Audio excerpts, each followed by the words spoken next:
बाद हम लोग ऑप्टिक्स पढ़ेंगे। ऑप्टिक्स में आज हम लोग पढ़ेंगे real object, real image, virtual object, virtual image, optics के कुछ इंट्रोडक्शन और न्यूटन्स के कॉर्पस्कुलर लॉ। तो ऑप्टिक्स में पढ़ेंगे कि our light is sensitive to electromagnetic wave belonging to 400 nanometre to 750 nanometre. हमारी आंखें जो होती है 400 नैनोमीटर से 750 नैनोमीटर तक की इलेक्ट्रोमैग्नेटिक वेव को देख सकती है। लाइट की स्पीड वैक्यूम में सबसे ज़्यादा होती है, जो कि 3 × 10⁻8 मीटर पर सेकेंड के लगभग होता है। लाइट जो था स्ट्रेट लाइन में ट्रेवल कर सकता है फ्रॉम एक पॉइंट से लेकर दूसरे पॉइंट तक। और ये दो पार्ट है, इसको बोलते हैं रे ऑफ लाइट। लाइट का जो रे है उसका पार्ट को रे ऑफ लाइट बोलते हैं, और जब वो एक बंडल के फॉर्म में जाता है तो उसको बोलते हैं बीम ऑफ लाइट। ओके, इसके बाद हम पढ़ेंगे ऑब्जेक्ट और इमेज के बारे में। तो ऑब्जेक्ट तो होता है, एक रियल ऑब्जेक्ट होता है, एक वर्चुअल ऑब्जेक्ट होता है, एक रियल इमेज होता है, एक वर्चुअल इमेज होता है। तो हम लोग पढ़ेंगे रियल ऑब्जेक्ट के बारे में और रियल इमेज के बारे में। तो रियल ऑब्जेक्ट वो होता है जिसमें कि लाइट तो होता है, देखेंगे कि डाइवर्ज होता है, उसको बोलेंगे रियल ऑब्जेक्ट। और रियल इमेज क्या कहेंगे, जिसमें लाइट कन्वर्ज होता है। तो इसमें क्या कर सकते हैं, real object are the point from which light rays actually diverge and converge to our retina, है ना। कि जैसे कोई भी ऑब्जेक्ट है तो हम देख रहे हैं, वो रियल ऑब्जेक्ट है। वो उसका जो लाइट रे है वहाँ से निकलता है और हमारी आँख के रेटिना पे पड़ता है, तो उसको रियल ऑब्जेक्ट कहेंगे।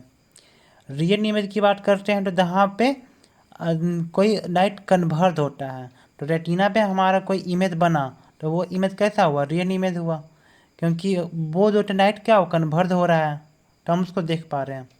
अब हम लोग बात करते हैं वर्चुअल ऑब्जेक्ट की बात करते हैं, ठीक है।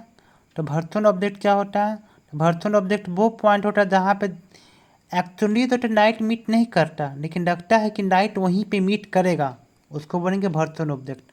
Virtual object are the point where light rays looks like converging. उसी तरह से यहाँ पे आएगा वर्चुअल इमेज। तो virtual image are the image from with light rays appear to diverge. जहाँ से लाइट रेज दिखेगा कि लगेगा कि वहाँ से डाइवर्ज हो रहा है, एक्चुअली डाइवर्ज नहीं करेगा लेकिन हमें ऐसा प्रतीत होगा, उसको बनेंगे वर्चुअल इमेज। अब Newton's corpuscular theory. Newton's corpuscular theory के अनुसार क्या है, न्यूटन्स कॉर्पस्कुलर थ्योरी जो है डिस्क्रेट्स नाम का एक साइंटिस्ट ने दिया था।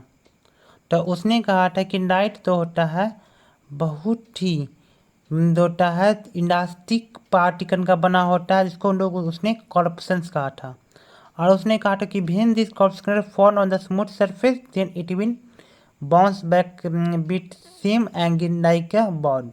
तो जिस तरह से बॉल में हम लोग पढ़े थे कि मोमेंटम के बारे में पढ़े थे, जिस एंगल से जाएगा उस एंगल से आएगा, तो उसके बारे में कहा था कि ये कॉर्पस्कुलर बहुत इलास्टिक होता है, और जब ये कोई स्मूथ सरफेस पे आता है तो वह जो होता है उसी एंगल से वापस टकराएगा, उसका मोमेंटम सेम होगा जो पहले का मोमेंटम होगा, बस डायरेक्शन उसका डिफरेंट होगा।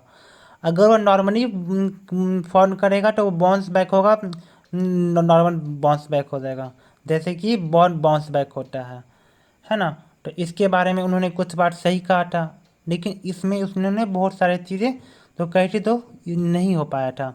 जैसे कि हम लोग बात करते हैं रिफ्रैक्शन की बातें, तो रिफ्रैक्शन में उन्होंने कहा था कि जब जब लाइट रे होता है जो होता है वाटर में चाहे ग्लास में ज़्यादा होता है कंपेयर टू एयर के कंपेरिजन में, जो कि 100% बाद में चल के गलत हुआ कि लाइट का स्पीड जो होता है हमेशा वैक्यूम में सबसे ज़्यादा होता है, जो कि हम शुरू में पढ़े थे। लेकिन यहाँ पे इन्होंने कहा था कि वाटर में और ग्लास में जो होता है इसका स्पीड बहुत ही ज़्यादा होगा, जो कि 100% गलत है। उसका एक्सपेरिमेंटल डाटा और उसका थ्योरेटिकल डाटा जो होता है मैच नहीं कर पाया, ठीक है।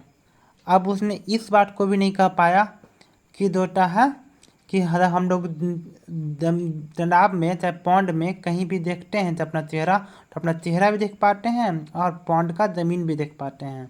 तो उसके बारे में इन्होंने कहा कि कुछ कॉर्पस्कुलर जो है वो ट्रांसमिट करता है और कुछ जो होता है रिफ्लेक्ट करता है। तो कौन सा वो ट्रांसमिट करेगा, कौन सा रिफ्लेक्ट करेगा, उसके बारे में उसने नहीं कहा था। उसने कहा था कि वो रैंडमाइज, कुछ पार्टिकल खुद ब खुद होता है रिफ्लेक्ट करेगा, और कुछ पार्टिकल होता है खुद ब खुद जो होता है वो ट्रांसमिट करेगा। इसके बारे में उन्होंने कोई पुख्ता सबूत नहीं दिया था।